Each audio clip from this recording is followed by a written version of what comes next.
என் வீட்டுக்காரருடைய பிரச்சனை என்ன தெரியுமா? அவர் நல்லவர், ரொம்ப நல்லவர். அப்போ நாங்கள் நல்லவனா இருக்கிறது தப்பா சார்? யோசித்து பாருங்க. ரெண்டாவது என்ன சொன்னாங்கன்னா, சமைச்சு கொடுத்தா சாப்பிடுவாரு. பிரச்சனை இல்லாமல் தானே சார் போயிருக்கிறாரு. ஒன்றுமே பிரச்சனை இல்லை. நீங்கள் கொடுத்த சாப்பாடில் உப்பு இல்லைன்னு சொல்ல, காரம் இல்லைன்னு சொல்ல, உங்களை எதுவுமே குறை சொல்லலை. நீங்கள் கொடுத்ததை சாப்பிட்டுட்டு அவர் பாட்டுக்கு வேலைக்கு போகிறாரு, அவர் பாட்டுக்கு வர்றாரு. அவருக்கு தெரியல, அவ்வளோதான். எந்த இடத்துலையும் டார்ச்சர் பண்ணல. ஆனால் அவங்க எக்ஸ்பெக்டேஷன்லாம் எப்படி இருக்குது அப்படின்னா, நாங்கள் நல்லவனாக இருந்தாலே பிரச்சனை.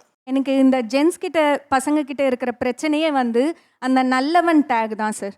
உண்மையான இன்வாலண்ட்ரி குட் பாய்ஸ் தான் சார் கேர்ள்ஸ் எதிர்பார்க்குறாங்க.